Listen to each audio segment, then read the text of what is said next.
Nag-show of force ang mga pro at anti-RH o Reproductive Health Bill na muling tinatalakay ngayon sa Kongreso.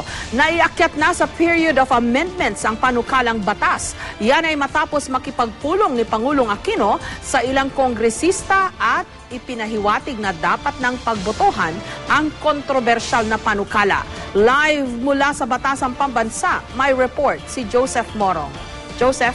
Jessica, pagkatapos nga ng pulong ng mga kongresista kay Pangulong Aquino sa palasyo ay mabilis na tinalakay yung hindi umuusad na RH bill dito sa Kamara. Alam mo bang 210 na mga kongresista ang present sa araw na ito, pero mukhang mahihirapan yung mga kalyado ng Pangulo na maiusad at maitawid man lamang sa voting sa third reading ang RH bill.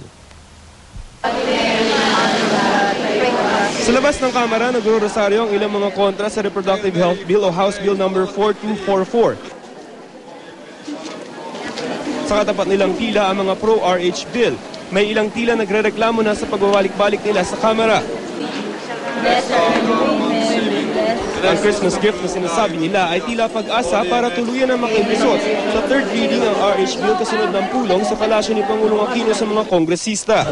Sa isang pahayag, sinabi ni Presidential Spokesperson Edwin Lacerda na bagaman walang direktang utos ng Pangulo sa mga kongresista na paboran ng RH bill, sinabi umuno ng Pangulo na kung miyembro pa raw siya ng Kamara ay boboto siya pabor sa RH bill. Sabi pa nila Sherda, ang pagsuporta raw ng Pangulo sa RH bill ay bunsod ng isang insidente sa Baseco compound noon kung saan nakilala niya ang isang 16 anyos na batang ina na walang trabaho ang asawa. Napaisip daw noon ang Pangulo sa kapalaran ng batang ina na sa halip na magkaroon ng normal na kabataan ay namomroblema sa pagpapalaki ng 2 anak. Sabi daw ng Pangulo, sapat na raw ang 1 linggo para pagdebatehan ang mga amendments sa RH bill at pagkatapos ay pagbotohan na ito. Sabi sa akin ng isang source, aabot sa 170 na congressmen ang nasa pulong, quorum na sa palasyo pa lamang. Sa loob ng session hall, kampante ang pakiramdam ni Albay Representative Edsel Lagman, isa sa mga may akda ng RH bill na mapagbobotohan nila ang RH bill ngayong araw. Nakatulong daw ang pulong sa pagitan ng mga kongresista at ng Pangulo. Although he did not tell or ask the members of the House to vote categorically for the measure, he unequivocally and repeatedly said that if he had a choice, if he could cast a vote, he will vote for the RH bill. And that is a clear statement of endorsement coming from the President. Of those who were in the middle ground or neutral, definitely they have been swayed into voting for the measure. And for those recalcitrants, no amount of presidential advice would change their posture. Aminado sa Lagman na quorum ang maaaring maging hadlang, pero nang bilangin ng mga kongresista ang present, 210 ang pumasok. Quorum, dahil 144 lamang dapat ang kailangan para ideklara ang isang quorum sa Kamara. Pero hindi naging madali ang pag-usad ng RH bill. 2 kongresista ang nag-privilege speech at pagkatapos tumayo si Palawan Representative Dennis Socrates para iapela ang naging motion ng Kamara noong November 26 para ibukas sa period of amendments ang RH bill.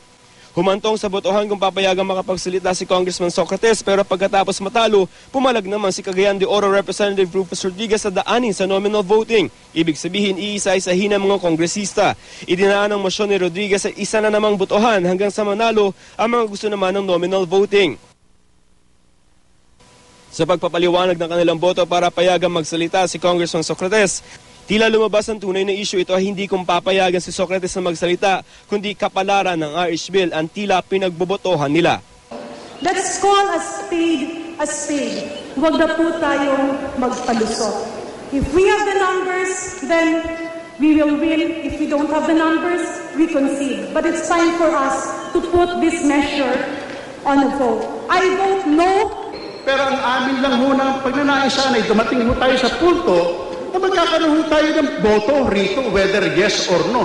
Para naman malaman ng taong bayan na tayo yung mga hindi mga duwag. Ang mahalaga po ay magampanan natin ang ating tungkulin na ipagtanggol. Ipagtanggol ang alam natin na tama.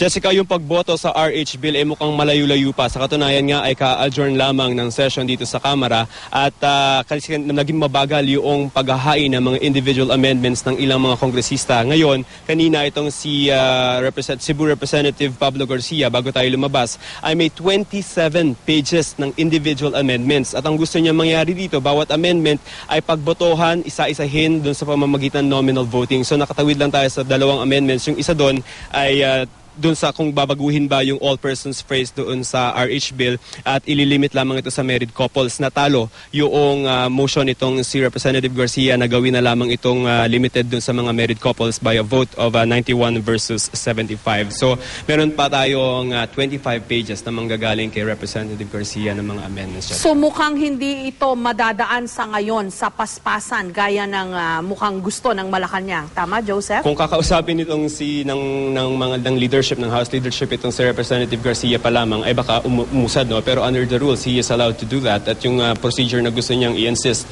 ay ginagawa na nila kanina. So, dun pa lamang kay Representative Garcia ay meron na tayong 27 pages of individual amendments na dadaanin sa isa-isang explanasyon ng mga kongresista. Meron pang ibang mga kongresista na gustong maghain din ng kanilang mga amendments to the RH Bill. Okay. So, on the other hand, Joseph, nakita rin natin yung kamay ng Malacanang, no? Parang may imprimatur talaga nung tinawag sila doon para magpulong, dumami yung kongresistang nagpakita, nagkabuo ng quorum or more than the required quorum. 210 versus 144 na kailangan mo lang sa isang quorum at ang nakakataba ng puso na makita na during the period from 4:51 na nakuha yung 210 up to mga around 8 o'clock ay naglalaro sa 200 yung mga number ng mga kongresista natin. But that much, si Representative Lagman admitted na nakatulong yung pulong ng mga kongresista kay Pangulong Aquino. And that's of course yung statement niya na if he had his way, if we were a congressman pa rin dito sa House, boboto siya pabor sa RH Bill si President Aquino. Why the double talk pa matatawag doon?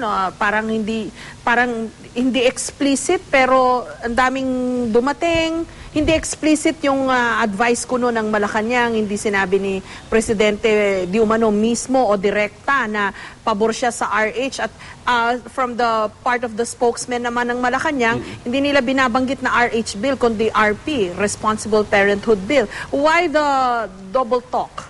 Because of the politics, Jessica, this is a very divisive issue, no? Yung paggamit pa lamang before ng reproductive health, medyo marami nang nag-turn off dyan, primarily in Catholic Church. And Malacanang, we've seen this before dun sa SONA na i-shift yung language to responsible parenthood. So, nandun tayo sa ganyang dynamics ng salita, no? Yung semantics na tinatawag natin. And of course, criticisms ang matatanggapin ng palasyo kung halimbawa na inutusan nila direkta yung House of Representatives na gawin yung gusto ng palasyo because may mga nagsasabi before coming from the experience of the impeachment of former Chief Justice Corona na rubber stamp ng palasyo ang House at saka Senate. Sabi dati this week naglabas ng pahayag ang palasyo na hindi namin rubber stamp ang Senate at saka House. So I think they are avoiding that kind of criticism.